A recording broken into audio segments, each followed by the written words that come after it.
Hi friends, എല്ലാവർക്കും നമസ്തേ. എല്ലാവർക്കും എൻ്റെ ഹാപ്പി നവരാത്രി ആശംസിച്ചു കൊള്ളുന്നു. ഇന്നിവിടെ യു പിയിൽ നവരാത്രിയുടെ ഫസ്റ്റ് ഡേ ആണ്. അപ്പോൾ ഞങ്ങൾ പൂജയൊക്കെ കഴിഞ്ഞ് ഇങ്ങനെ ഇരിക്കുക. 7 മണിയായപ്പോൾ പൂജ ഉണ്ടായിരുന്നു. ഇനി ബാക്കിയുള്ള ദിവസങ്ങളിലൊക്കെ പൂജ ചെയ്യുമ്പോൾ ഞാൻ നിങ്ങളൊക്കെ കാണിച്ചു തരാം കേട്ടോ, ഇവിടെ ഞങ്ങളെങ്ങനെ പൂജയൊക്കെ ചെയ്യുന്നതെന്ന്. അപ്പം ടൈറ്റിലിൽ കണ്ട കാര്യം തന്നെ ഞാൻ ഇന്ന് പറയാൻ പോകുന്നത്. പക്ഷെങ്കിലുണ്ടല്ലോ, കുറച്ച് പുറകോട്ട് പോയാലേ ആ കഥയുടെ മുഴുവനൊരു പൂർത്തീകരണം വരുള്ളൂ. അതുകൊണ്ട് ഇപ്പോൾ ഇച്ചിരി കുറച്ച് പുറകോട്ട് പോവുകയാണ്. 2008 ജൂൺ 25 ആയപ്പോൾ ഞാൻ ഗൈനക്കോളജിസ്റ്റിനെ കാണാൻ പോകുവാണ്. അപ്പോൾ ഞാൻ പ്രഗ്നൻ്റ് ആയിരിക്കുക. അപ്പോൾ ഡോക്ടർ എനിക്ക് ജൂലൈ 10 ഡേറ്റ് പറഞ്ഞിരിക്കുന്നത്. അപ്പോൾ ജൂൺ 25 ഞാൻ ഡോക്ടറിനെ പോയി കണ്ടിട്ട് വീട്ടിൽ വന്നിട്ട് എനിക്ക് വേണമെങ്കിൽ ഒരു സമാധാനം കിട്ടുന്നില്ല. ഞാനെന്ത് ചെയ്യുന്നറിയാമോ, 28 ആയപ്പോൾ ഞാൻ പിന്നെയും ഡോക്ടറിൻ്റെ അടുത്ത് പോയി. വൈകുന്നേരം 6 മണിയായപ്പോൾ ഡോക്ടറിൻ്റെ അടുത്ത് പോയി. അപ്പോൾ ഡോക്ടറിനോട് പറഞ്ഞു, നീ കഴിഞ്ഞ ദിവസം വന്നല്ലോ, പിന്നെ എന്തിനാണ് വന്നതെന്ന് ചോദിച്ചപ്പോൾ ഞാൻ പറഞ്ഞു, മാഡം എന്നെ ഒന്ന് ഓപ്പറേഷൻ ചെയ്യാൻ പറ്റുമോ എന്ന് ചോദിച്ചു. അപ്പോൾ മാഡം എന്നോട് പറഞ്ഞു, ഓപ്പറേഷൻ എന്തിനാണ് ചെയ്യുന്നത്, നോർമൽ ഡെലിവറി ആകുമല്ലോ നിനക്ക്, പിന്നെ എന്തിനാണ് ഓപ്പറേഷൻ ചെയ്യുന്നത്. ഞാൻ പറഞ്ഞു, എന്നാലും മാഡം 2 കുട്ടികൾ വയറ്റിലുള്ളതുകൊണ്ട് എനിക്ക് ഡെലിവറിക്ക് ഭയങ്കര ഒരു പേടി പോലെ തോന്നുന്നു, മാഡം എന്നെ അങ്ങ് ഓപ്പറേഷൻ ചെയ്തോളാൻ പറഞ്ഞേ.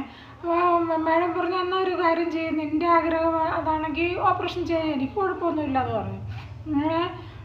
അപ്പോൾ എനിക്ക് 28 രാത്രി 9 മണിക്ക് ഓപ്പറേഷൻ്റെ ടൈം പറഞ്ഞു. അപ്പോൾ നാട്ടിൽ തന്നെ നോക്കാൻ വേണ്ടി അമ്മ വന്നിട്ടുണ്ടായിരുന്നേ. അപ്പോൾ അമ്മയും എൻ്റെ ഹസ്ബൻഡും അല്ലാതെ വേറെ ആരും ഇല്ലായിരുന്നു. അപ്പോൾ ഹസ്ബൻഡിനോട് പറഞ്ഞ് എല്ലാ കാര്യങ്ങളും റെഡിയായി. ഞങ്ങളിങ്ങനെ എന്നെ ഓപ്പറേഷൻ തിയേറ്ററിൽ കയറ്റി രാത്രി 9 മണിയായപ്പോൾ. അപ്പോഴാണെങ്കിൽ എൻ്റെ ഹസ്ബൻഡാണെങ്കിൽ അവിടെ കിടന്ന് ബഹളം ഉണ്ടാക്കിയേ. എൻ്റെ ഭാര്യയും എൻ്റെ കൊച്ചുങ്ങൾക്കും എന്തെങ്കിലും സംഭവിച്ചു കഴിഞ്ഞാൽ ഞാൻ നിങ്ങളെ അങ്ങനെ ചെയ്യും, ഇങ്ങനെ ചെയ്യും, മറ്റേതാക്കും മറിച്ചേതാക്കും എന്നൊക്കെ പറഞ്ഞപ്പോഴത്തേക്കിനുണ്ടല്ലോ, മേഡത്തിനാണെങ്കിൽ ചെറിയൊരു പേടിയൊക്കെ വന്നു. അതുകൊണ്ട് പുള്ളിക്കാരത്തി എന്നോട് പറഞ്ഞു, സ്നേഹ, ഇതേപോലെ ഞാൻ വേറെ ഡോക്ടർമാരെ വിളിക്കാൻ പോവുക, നിൻ്റെ കിട്ടിയാൻ അവിടെ കിടന്ന് ഭയങ്കര ബഹളമാണ്, മറ്റേ മറിച്ച്. ഞാൻ പറഞ്ഞാൽ ആയിക്കോട്ടെ മാഡം, സാരമില്ല. അപ്പം ഇപ്പോഴത്തേക്കിനും ഒരു സർജനെ വിളിച്ച്, ഒരു പീഡിയാട്രിക് ഡോക്ടറെ വിളിച്ച്. അപ്പോൾ പിന്നെ ഒരു അനസ്തേഷ്യ ഡോക്ടർ ഉണ്ടാകുമല്ലോ ഓപ്പറേഷൻ തിയേറ്ററിൽ. അങ്ങനെ 4 ഡോക്ടർമാരുണ്ടായിരുന്നു. അപ്പോൾ ഈ 4 പേര് എന്നെ അറിയുന്ന ഡോക്ടർമാരാണ്. അപ്പം ചിൽഡ്രൻസ് ഡോക്ടറിൻ്റെ പേര് ജയേഷ് പട്ടേലിൻ്റെ ഹോസ്പിറ്റലിൽ ഞാൻ നേരത്തെ ജോലി ചെയ്തിട്ടുള്ള ആ പുള്ളിക്കും എന്നെ നന്നായിട്ട് അറിയാം. പിന്നെ സർജൻ വന്ന ഡോക്ടർ അരവിന്ദ് പട്ടേൽ, പുള്ളിക്കും എന്നെ അറിയാം. പ്രമോദിനി മേഡം, എല്ലാ ഡോക്ടർമാർക്കും എന്നെ നന്നായിട്ട് പരിചയമുള്ളവരാണ്. അപ്പം എന്നെ ഓപ്പറേഷൻ തിയേറ്ററിൽ കയറി എനിക്ക് സ്പൈനൽ തന്നു കഴിഞ്ഞിട്ട് എന്നെ കിടത്തി കഴിഞ്ഞപ്പോഴത്തേക്കിന് അനസ്തേഷ്യ തന്ന ഡോക്ടറിനോട് പറഞ്ഞ, സ്നേഹ കാലൊന്ന് പൊക്കാൻ പറഞ്ഞു. ഞാൻ ഒറ്റ പൊക്ക് വെച്ച് കൊടുത്തിട്ട് കാല് പൊങ്ങിയപ്പോൾ ഡോക്ടർ, ഇത്രയും ഡോസ് വന്നിട്ടൊന്നും ഏറ്റില്ലേ എന്ന് പറഞ്ഞ് ഇവരെല്ലാം കൂടെ ഓപ്പറേഷൻ തിയേറ്ററിൽ കിടന്ന് ഭയങ്കര ചിരിയായിരുന്നേ. അപ്പോൾ ഞാനും കൂടെ ചിരിച്ച്. അത്ര എനിക്ക് ഓർമ്മയുള്ളൂ. പിന്നെ എനിക്ക് ഒന്നും ഓർമ്മയില്ല, പിന്നെ എന്തോ സംഭവിച്ചതെന്നൊന്നും എനിക്ക് ഓർമ്മയില്ല. അത് കഴിഞ്ഞിട്ട് ഓപ്പറേഷനൊക്കെ കഴിഞ്ഞ് ഞാൻ മയക്കത്തിൽ എഴുന്നേറ്റ് മയക്കം കഴിഞ്ഞപ്പോൾ ഡോക്ടർ എന്നോട് പറഞ്ഞു, സ്നേഹ, നിനക്ക് 2 പെൺകുട്ടികളാണെന്ന് പറഞ്ഞു. അപ്പോൾ ഞാൻ പറഞ്ഞു, സാരമില്ല മാഡം, ഇനിയിപ്പോൾ എന്തോ നിനക്ക് വിഷമമുണ്ടോ? ഞാൻ പറഞ്ഞു, 2 പെൺകുട്ടികളായിട്ട് നിനക്ക് വിഷമമുണ്ടോ? ഞാൻ പറഞ്ഞു, എനിക്കെന്തിനാ വിഷമം, എനിക്കൊരു വിഷമമില്ല. അപ്പോൾ ഞാനിങ്ങനെ ഓപ്പറേഷൻ തിയേറ്ററിൽ നിന്ന് പുറത്ത് ഇപ്പോൾ അകത്ത് ഞാനിങ്ങനെ അറിഞ്ഞ്, നിൻ്റെ കെട്ടിയവൻ 2 പെൺകുട്ടികളാണെന്ന് പറഞ്ഞുകൊണ്ട് തല കറങ്ങി അവിടെ വീണിട്ടുണ്ടെന്ന് പറഞ്ഞേ. അപ്പോൾ ഞാനൊന്നും മിണ്ടിയില്ല. അത് കഴിഞ്ഞ് പിന്നെ ഞാൻ പുറത്ത് കൊണ്ടുവന്ന് 2 ദിവസം കഴിഞ്ഞപ്പോഴത്തേക്കും എനിക്ക് ഡിസ്ചാർജൊക്കെ തന്ന് ഞാൻ വീട്ടിൽ പോയി കഴിഞ്ഞപ്പോഴത്തേക്കിനാണെങ്കിൽ ഡെലിവറി കഴിഞ്ഞ് പിന്നെ അമ്മ 1 മാസം എൻ്റെ കൂടെ ഉണ്ടായിരുന്നേ. അപ്പോൾ 1 മാസം കഴിഞ്ഞപ്പോഴത്തേക്കിനുണ്ടല്ലോ, അമ്മയ്ക്ക് നാട്ടിൽ നിന്ന് ഫോൺ വന്നു. അമ്മയ്ക്ക് എത്രയും പെട്ടെന്ന് നാട്ടിലോട്ട് ചെല്ലണമെന്നും പറഞ്ഞിട്ട് ഫോൺ വന്നപ്പോൾ അമ്മയ്ക്ക് പോയല്ലേ പറ്റുള്ളൂ. അപ്പം അമ്മയ്ക്കാണെങ്കിൽ ഭയങ്കര വിഷമം. 2 പിള്ളേരെ, 2 ഇരട്ട കുട്ടികളല്ലേ, അവരെ എൻ്റെ കയ്യിൽ ഏൽപ്പിച്ചിട്ട് പോകാനും അമ്മയ്ക്കൊരു ബുദ്ധിമുട്ട്. അപ്പോൾ അമ്മ എന്നോട് പറഞ്ഞു, എന്നൊരു കാര്യം ചെയ്യും, ഒരാളെ ഞാനങ്ങ് കൊണ്ടുപോകാം, ഒരാളെ നീ നോക്കുമെന്ന് പറഞ്ഞു. അപ്പോൾ എനിക്ക് സന്തോഷമാണ്. കാരണം എന്താണെന്ന് ചോദിച്ചാൽ, എനിക്ക് നല്ല ഉറപ്പുണ്ട് ഞാൻ നോക്കുന്നതിനേക്കാൾ നല്ല ഭംഗിയായിട്ട് എൻ്റെ അമ്മ എൻ്റെ കുട്ടികളെ നോക്കുന്നത് എനിക്ക് നല്ല വിശ്വാസമുണ്ട്. അതുകൊണ്ട് എന്നെക്കാളും നന്നായിട്ട് നോക്കുമെന്ന് പറയും. അതുകൊണ്ട് എനിക്ക് അമ്മയുടെ കൊടുത്തുവിടാൻ യാതൊരു വിഷമവും ഉണ്ടായിരുന്നില്ല. അപ്പോഴത്തേക്കിനും അമ്മ അപ്പോൾ ഞാൻ ഒരാൾക്ക് 1,800 ഒരാൾക്ക് 1,500 വെയിറ്റ്. അപ്പോൾ അമ്മ എന്നോട് പറഞ്ഞ് വെയിറ്റ്, ഞാൻ അമ്മയോട് പറഞ്ഞു, അമ്മ ഒരു കാര്യം ചെയ്യും, വെയിറ്റ് ഉള്ള കുഞ്ഞിനെ അമ്മ അങ്ങ് കൊണ്ടുപോയിക്കോ, വെയിറ്റ് ഇല്ലാത്ത കുഞ്ഞിനെ ഞാൻ നോക്കിക്കോളാം എന്ന് പറഞ്ഞു. അപ്പോൾ അമ്മ പറഞ്ഞു വേണ്ട, വെയിറ്റ് ഇല്ലാത്ത കുഞ്ഞിനെ നീ നോക്കിയാൽ ശരിയാകത്തില്ല, പിന്നെ പിന്നെ ഇതാ മറ്റേതാ മറിച്ചതാ, അതുകൊണ്ട് നീ ഒരു കാര്യം ചെയ്യും, വെയിറ്റ് ഉള്ള കുഞ്ഞിനെ നീ നോക്കിക്കോ, വെയിറ്റ് ഇല്ലാത്ത കുഞ്ഞിനെ ഞാൻ കൊണ്ടുപോയിക്കോളാം എന്ന് പറഞ്ഞ്. അപ്പോൾ ഞാൻ പറഞ്ഞ സമ്മതം, എനിക്കൊരു കുഴപ്പമില്ല, അമ്മ പറയുന്ന പോലെ എന്ന് പറഞ്ഞ് അങ്ങനെ അമ്മ വെയിറ്റ് കുറഞ്ഞ കുഞ്ഞിനെ കൊണ്ട് നാട്ടിലങ്ങ് പോയി കഴിഞ്ഞിട്ട് പിന്നെ വീട്ടിൽ ഞാനും എൻ്റെ ഹസ്ബൻഡും ഒരു കുഞ്ഞുമേ ഉള്ളായിരുന്നല്ലോ. അങ്ങനെ ആയപ്പോഴത്തേക്കിനും അപ്പോൾ എനിക്ക് വീട്ടിൽ വേറെ സാമ്പത്തികമൊന്നുമില്ല. എൻ്റെ ഹസ്ബൻഡ് വലിയ റിച്ച് ഫാമിലിയിലുള്ള ഒരാളായതുകൊണ്ട് പുള്ളിക്ക് അങ്ങനെ ജോലി ചെയ്തുള്ള ശീലമൊന്നുമില്ലായിരുന്നു. പണിമടിയനായിരുന്നു, പണിമടിയനും എന്നെ ജോലിയൊന്നും അങ്ങനെ. പുള്ളി ബികോമിൽ പഠിച്ചുകൊണ്ടിരുന്നപ്പോൾ ഞങ്ങൾ തമ്മിൽ, പുള്ളിക്ക് അന്ന് 22 വയസ്സേ ഉള്ളായിരുന്നു, അപ്പോൾ എനിക്കന്ന് 26 വയസ്സുണ്ടായിരുന്നു. അന്നേരം ഞങ്ങൾ ഒരുമിച്ച് കല്യാണം കഴിച്ച് താമസിക്കാൻ തുടങ്ങി. അപ്പോൾ എനിക്ക് അത് കഴിഞ്ഞപ്പോഴത്തേക്കിനുണ്ടല്ലോ, അമ്മ അങ്ങ് പോയി കഴിഞ്ഞപ്പോഴത്തേക്കിനും ഞാനും എൻ്റെ കെട്ടിയവനും കൂടെ ഉണ്ടല്ലോ എന്തോ കാര്യം പറഞ്ഞ് വഴക്കുണ്ടാക്കിയപ്പോഴുണ്ടല്ലോ ആളിറങ്ങി അങ്ങ് പോയേ. പുള്ളിയുടെ വീട് അവിടെ അടുത്തായിട്ടാണ്. പുള്ളിയുടെ വീട്ടിലങ്ങ് പോയി. പിന്നെ ആണെങ്കിൽ ഈ വീട്ടിൽ ഞാനും കുഞ്ഞും മാത്രമല്ലേ ഉള്ളൂ. അപ്പോൾ ഞങ്ങൾ ഇങ്ങനെ ഇരിക്കുക. അപ്പം അപ്പോഴത്തേക്കിന് പൈസ എനിക്കും മെറ്റേണിറ്റി ലീവായിട്ട് ഞാൻ 8 മാസമായപ്പോൾ എനിക്ക് ലീവ് കിട്ടിയത്. ഞാനിങ്ങനെ വീട്ടിൽ ഇരിക്കുക. അപ്പോൾ ഞാൻ ജോലി ചെയ്ത ഹോസ്പിറ്റൽ ട്രസ്റ്റ് ഹോസ്പിറ്റലായിരുന്നു, ഗുരുനാനാക്കിൻ്റെ ട്രസ്റ്റ് ഹോസ്പിറ്റലായിരുന്നു. അപ്പോൾ അതിലൊരു ട്രസ്റ്റി എന്നെ വിളിച്ച് പറഞ്ഞ്, കുട്ടി എന്നോട് പറഞ്ഞ സ്നേഹ ഇനി ജോലിക്ക് വരണ്ട, ഡെലിവറിയൊക്കെ കഴിഞ്ഞ് 3 മാസം കഴിഞ്ഞിട്ട്, കുഞ്ഞുങ്ങളൊക്കെ 3 മാസം കഴിഞ്ഞിട്ട് ഇനി ജോലിക്ക് വന്നാൽ മതി എന്ന് നല്ല സന്തോഷത്തോടു കൂടിയാണ് പറഞ്ഞു കേട്ടോ. അപ്പോൾ ഞാനോർത്ത് അയ്യോ എനിക്കത്രയും നല്ല കാര്യമല്ലേ, കാരണം എനിക്കത്രയും ഇത് കിട്ടിയില്ലേ, ആശ്വാസമായി. പക്ഷെ എന്നാലും വയറ്റിലോട്ട് എന്തെങ്കിലും പോകണമെങ്കിൽ ജോലി ചെയ്താലല്ലേ പറ്റുള്ളൂ. അതിൻ്റെ വിഷമമുണ്ട്, എനിക്ക് ലീവ് കിട്ടിയതിൻ്റെ സന്തോഷമുണ്ട്, രണ്ടുമുണ്ട്. അപ്പോഴത്തേക്കിനും ഞാനും എൻ്റെ കെട്ടിയവനും കൂടെ വഴക്കുണ്ടാക്കിയപ്പോഴത്തേക്കിനും ആളുണ്ടല്ലോ അങ്ങ് പോയി. 1 ദിവസമായി, 2 ദിവസമായി, 3 ദിവസമായിട്ടൊന്നും ആളെ കാണാനില്ലേ. അപ്പോഴെനിക്ക് പിടികിട്ടിപ്പോൾ എന്നോട് പിണങ്ങി പുള്ളിയുടെ വീട്ടിൽ പോയിരിക്കുമെന്ന് എനിക്ക് മനസ്സിലായി. ഞാൻ വിളിക്കാനൊന്നും പോയില്ല കേട്ടോ, പോട്ടെ എന്ന് വിചാരിച്ച്. അത് കഴിഞ്ഞിട്ട് അപ്പോഴത്തേക്കൊരു വീട്ടിൽ ആഹാര സാധനങ്ങളൊക്കെ തീർന്ന്, അരി സാധനങ്ങളെല്ലാം മേടിച്ചെല്ലാം തീർന്ന്, അങ്ങനെ ബുദ്ധിമുട്ടായിരിക്കും. എൻ്റെ കയ്യിലാണെങ്കിൽ ബാങ്കിൽ കുറച്ച് പൈസ കിടപ്പുണ്ട്, പക്ഷെങ്കിൽ അതെടുക്കണോ എന്നിങ്ങനെ ഞാനിങ്ങനെ വിചാരിച്ചിരിക്കുക. ബാക്കിയുള്ള എണ്ണ സോപ്പും അങ്ങനെയുള്ള കാര്യങ്ങളൊക്കെ ഉണ്ട്, പക്ഷെങ്കിൽ ഭക്ഷ്യവസ്തുക്കൾക്കേ ഉള്ളൂ ഇച്ചിരി കുറവ്. അത് ഞാനൊരാളല്ലേ ഉള്ളൂ, കഴിക്കാൻ അഡ്ജസ്റ്റ്മെൻറ്റ് ചെയ്ത് പോകാമെന്നൊക്കെ വിചാരിച്ച് ഞാനിങ്ങനെ ഇരിക്കുക. അപ്പോഴത്തേക്കിനും ഇരുന്ന് കുറച്ച് കഴിഞ്ഞപ്പോഴത്തേക്കിനുണ്ടല്ലോ ഞാനോർത്ത് ഇനി എന്തോ ചെയ്യും. അപ്പോൾ ഈ ബാച്ചിലറായിട്ടുള്ള പെൺപിള്ളേരൊക്കെ ഉണ്ടല്ലോ നാട്ടിൽ പോകുമ്പോൾ, ഞാനൊരു ഹോസ്പിറ്റലിൽ എനിക്ക് ക്വാർട്ടേഴ്സ് ഉണ്ടായിരുന്നു. അപ്പോൾ ഈ ബാച്ചിലറായിട്ട് പോകുന്ന പെൺപിള്ളേരൊക്കെ, നാട്ടിൽ പോകുന്നവരൊക്കെ എൻ്റെ കയ്യിൽ കുറേ പാത്രം കൊണ്ടു തന്നിട്ടുണ്ടായിരുന്നു. അവരൊക്കെ പിന്നെ കല്യാണം കഴിഞ്ഞ് പോയി, തിരിച്ചൊന്നും വന്നൊന്നുമില്ല. അപ്പോൾ ഈ പാത്രങ്ങളെല്ലാം എൻ്റെ കയ്യിലിരിക്കും. ഈ അലൂമിനിയത്തിൻ്റെ കുറേ പാത്രങ്ങളുണ്ടായിരുന്നു എൻ്റെ കയ്യിൽ. അപ്പോൾ ഞാൻ വിചാരിച്ച് ഈ അലൂമിനിയം പാത്രം എല്ലാം കൂടെ കൊണ്ട് വിറ്റിട്ട് പൈസ കിട്ടുമല്ലോ, ആ പൈസയ്ക്ക് അരി സാധനങ്ങളൊക്കെ മേടിക്കാമെന്നൊക്കെ വിചാരിച്ച് ഞാനിങ്ങനെ ഇരിക്കുക. അപ്പോഴത്തേക്കിനും ഈ ഹിജഡ കമ്മ്യൂണിറ്റിയിലുള്ളവർ നമ്മുടെ വീടുകളിൽ ഇങ്ങനെ വരുവേ. അപ്പോൾ ഞാൻ 6 മാസമായപ്പോഴത്തേക്കിന് ഇവർ വന്ന് വീടെല്ലാം നോട്ട് ചെയ്തിട്ട് പോയി. അപ്പോൾ അവിടെ ഭിത്തിയിൽ ഇങ്ങനെ എഴുതി വെക്കും, ഈ വീട്ടിലൊരു പ്രഗ്നൻ്റ് മഹിളയുണ്ട്, ഇന്ന ദിവസം ആ ഡേറ്റ്, എല്ലാ കാര്യങ്ങളും അവരിങ്ങനെ എഴുതി വെക്കുവേ. എഴുതി വെച്ച് കഴിഞ്ഞിട്ട് ഇവരങ്ങ് പോയി കഴിഞ്ഞിട്ട് നമ്മുടെ ഡെലിവറി കഴിഞ്ഞ് കറക്റ്റ് സമയമാകുമ്പോൾ അവരവിടെ വന്നിരിക്കും. അപ്പോൾ എൻ്റെ ഒരു 3-4 ദിവസം കഴിഞ്ഞപ്പോഴത്തേക്കിനുണ്ടല്ലോ എൻ്റെ കഥകിൽ ആരാണ്ട് ഒരു വൈകുന്നേരം ഒരു 5 മണിയായപ്പോൾ വന്ന് മുട്ടിയേ. ഞാനോർത്ത് എൻ്റെ കിട്ടിയും വന്നായിരിക്കുമല്ലോ എന്ന് വിചാരിച്ച് വലിയ സന്തോഷത്തിൽ പോയി കഥക് തുറന്നപ്പോഴത്തേക്കിന് ഒരു ട്രാൻസ്ജെൻഡർ വുമൺ ഇങ്ങനെ നിൽക്കുന്നത്. അപ്പോൾ എൻ്റെ നല്ല പ്രായമൊക്കെ ഉണ്ട്, എൻ്റെ അമ്മയുടെ പ്രായമൊക്കെ ഉണ്ട് കേട്ടോ, കാണാൻ നല്ല സുന്ദരിയൊക്കെ. അപ്പോൾ ഞാനാണെങ്കിൽ ഇവരോട് ഞാനോർത്ത് എൻ്റെ ദൈവമേ ഇനി ഞാൻ എന്തോ ചെയ്യും, ഒന്നാമത് തിന്നാൻ പോലും വല്ലതും മേടിക്കാൻ പൈസയില്ല, അതിൻ്റെ കൂടെ ഇവർക്ക് പൈസ കൊടുക്കണം. ഇവർ നമ്മുടെ വീട്ടിൽ വന്ന് എന്തെങ്കിലും ഡാൻസോ പാട്ടോ എന്തെങ്കിലുമൊക്കെ ചെയ്യും, എന്നിട്ട് നമ്മളെ അനുഗ്രഹിക്കും, കുഞ്ഞുങ്ങളെ അനുഗ്രഹിക്കും. അപ്പോൾ അവരനുഗ്രഹിക്കുമ്പോൾ അവർക്ക് പൈസ കൊടുക്കണം. അപ്പോൾ ഞാൻ വിചാരിച്ച കർത്താവ് എൻ്റെ കയ്യിലാണെങ്കിൽ പൈസയും ഇല്ല, പിന്നെ ആണെങ്കിൽ പൈസ കൊടുത്തില്ലെങ്കിൽ ഇവരെന്തെങ്കിലുമൊക്കെ നമ്മളെ വഴക്ക് പറയുകയും ചെയ്യും. എനിക്ക് ആകെപ്പാടെ പേടിച്ച് ഞാനിങ്ങനെ വരണ്ട് കതക് തുറന്നിട്ട് ഞാൻ പറഞ്ഞു മാസി അകത്ത് കയറി വരാൻ പറഞ്ഞേ. അപ്പോൾ ഇവരകത്ത് വന്നു. അപ്പോൾ ഇവരെന്നോട് പറഞ്ഞു, ഇവർ കുറേ ഒരു പാട്ടൊക്കെ പാടി കുഞ്ഞിനെ ആശീർവദിച്ച് എന്നെ അനുഗ്രഹിച്ച് കഴിഞ്ഞിട്ട് എന്നോട് പറഞ്ഞ് പൈസ എടുക്കാൻ പറഞ്ഞേ. ഞാൻ പറഞ്ഞു മോശം എൻ്റെ കയ്യിൽ പൈസയൊന്നും ഇല്ല എന്ന് പറഞ്ഞേ. അപ്പോൾ എന്നോട് പറഞ്ഞാൽ നിന്നെ കണ്ടിട്ട് അങ്ങനെയൊന്നും തോന്നുന്നില്ല പൈസ ഇല്ലെന്നുള്ള, നീ കള്ളം പറയാ, പൈസ ഇങ്ങോട്ട് എടുക്കാൻ പറഞ്ഞേ. അപ്പോഴത്തേക്ക് ഞാൻ പറഞ്ഞു സത്യമായിട്ടും മോശം എൻ്റെ കയ്യിൽ 5 പൈസയില്ല, എൻ്റെ കയ്യിൽ 1 രൂപ പോലും ഇല്ല. എനിക്കാണെങ്കിൽ ഇന്ന് രാത്രി ഞാൻ എന്തോ കഴിക്കുമെന്ന് തന്നെ ഞാൻ വിഷമിച്ചിരിക്കുക. ഇത് കണ്ടില്ല എൻ്റെ കുഞ്ഞിന് ഫീഡ് കൊടുക്കാൻ പോലുമുള്ള ഇതൊന്നുമില്ല എനിക്ക്, ഞാൻ എന്ത് ചെയ്യുമെന്നൊക്കെ വിചാരിച്ചിങ്ങനെ ഇരിക്കുക എന്നൊക്കെ എന്നോട് ഞാൻ കുറേ ദുഃഖങ്ങളും, കാരണം ഇവർക്ക് പൈസ ഇവർക്ക് ഒരു അലിവ് തോന്നാൻ വേണ്ടിയിട്ട് ഞാൻ ഇവരോട് ഇങ്ങനെ പറഞ്ഞപ്പോഴത്തേക്കിന് എന്നോട് പറഞ്ഞു അല്ല നീ കള്ളം പറയുന്നതാ എന്നും പറഞ്ഞുകൊണ്ട് ഇവരെൻ്റെ അടുക്കളയ്ക്ക്. അപ്പോൾ ഞാൻ പറഞ്ഞ ഒരു കാര്യം ചെയ്യും, ഞാൻ കള്ളം പറഞ്ഞാണെങ്കിൽ എൻ്റെ അടുക്കളയിൽ പോയി നോക്കാമെന്ന് ഞാൻ പറഞ്ഞേ.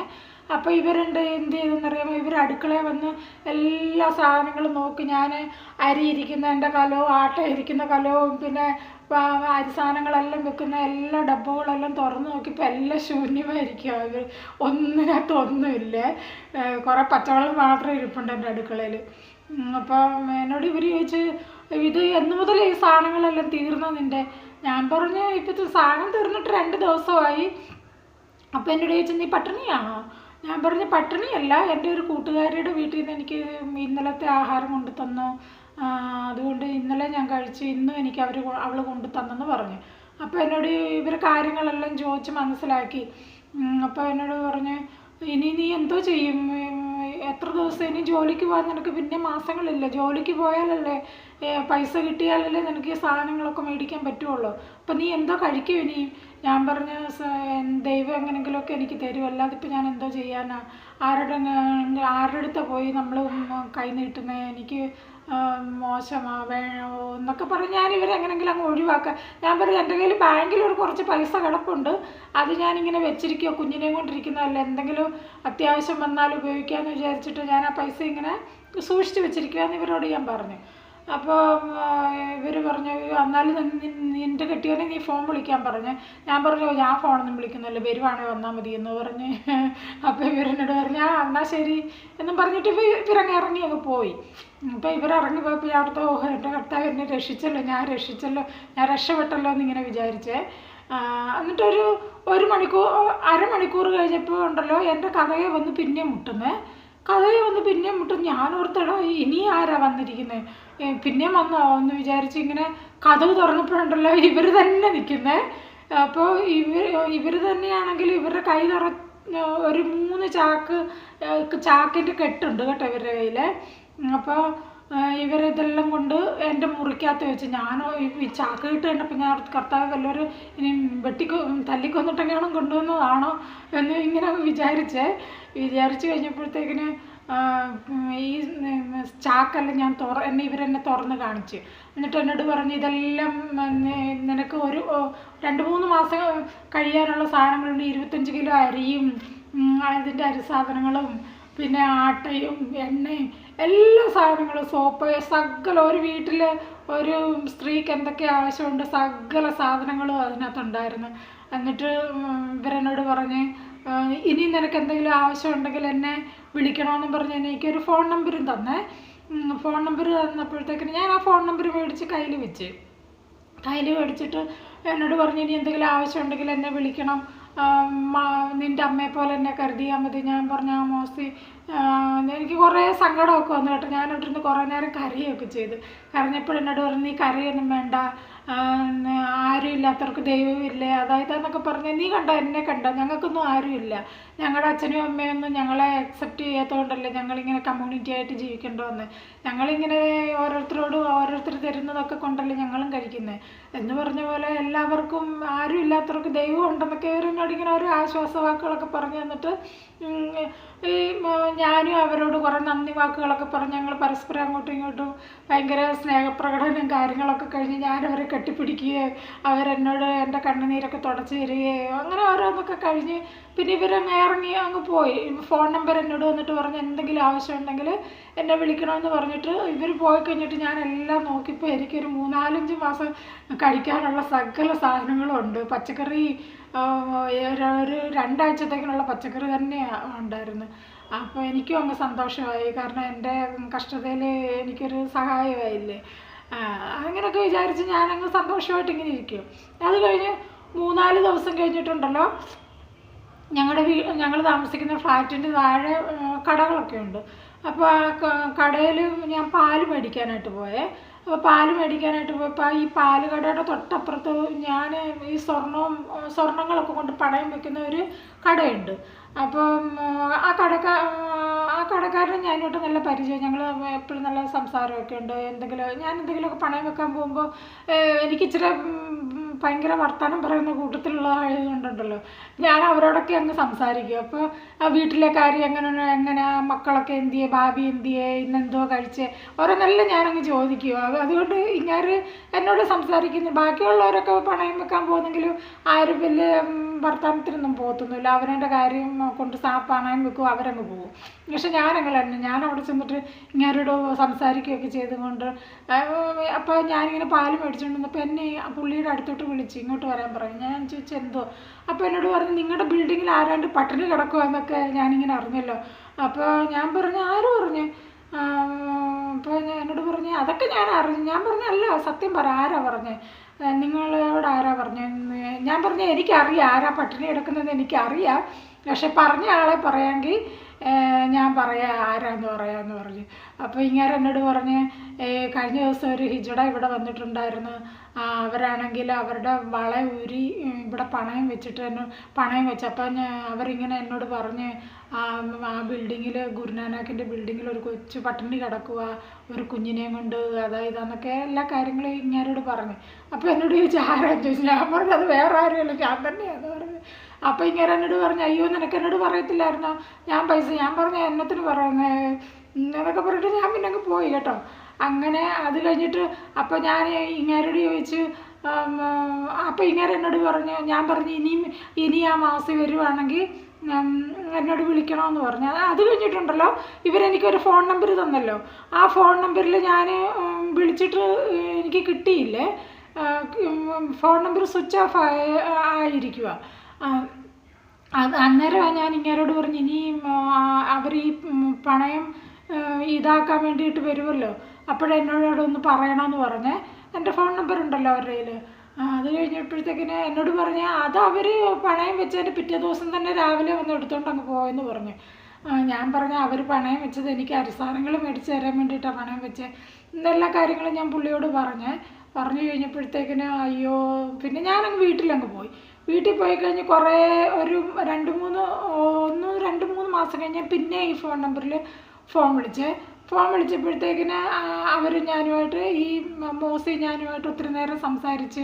അപ്പോൾ ഞാൻ പറഞ്ഞു മോസി എനിക്ക് ചെയ്തെന്ന് ഉപകാരം ഞാൻ ഒരിക്കലും മറക്കത്തില്ല മറ്റേ മറിച്ച്.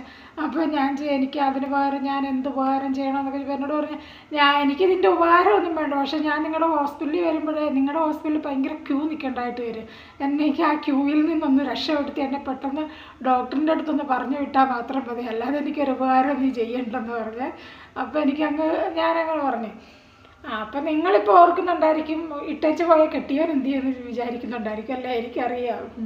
അപ്പം ഞാൻ പറയാമേ. അത് കഴിഞ്ഞ് ഒരു മാസം ഞാൻ വിളിക്കാനൊന്നും പോയില്ലേ. 1 മാസം കഴിഞ്ഞപ്പോഴത്തേക്കിനാണെങ്കിലുണ്ടല്ലോ ഒരു ദിവസം ഇങ്ങനെ ഇരുന്നിട്ട് എനിക്കങ്ങ് ദേഷ്യം വന്നു. ഞാനാണ് താഴെ ഇറങ്ങി. അന്ന് എൻ്റെ കയ്യിൽ മൊബൈലൊന്നുമില്ല, ഈ 1 രൂപയുടെ കോയിനിട്ട് വിളിക്കുന്ന പരിപാടിയെ.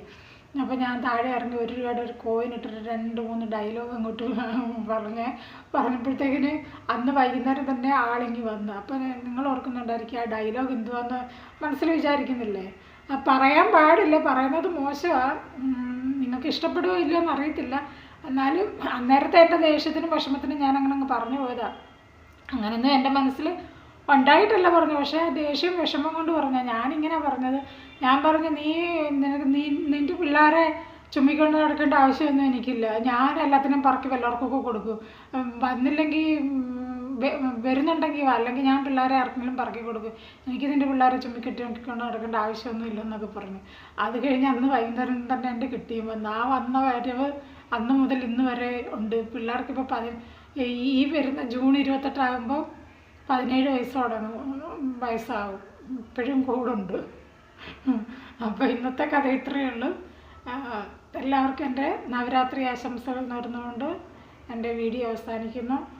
ലൈക്കും സബ്സ്ക്രൈബും ഷെയറും ഷെയർ വേണ്ട ഒക്കെ ചെയ്യണം കേട്ടോ. എനിക്ക് ഇതൊന്നും പറയാൻ പോലും അറിയത്തില്ല. ശരി, ഓക്കെ, ബൈ.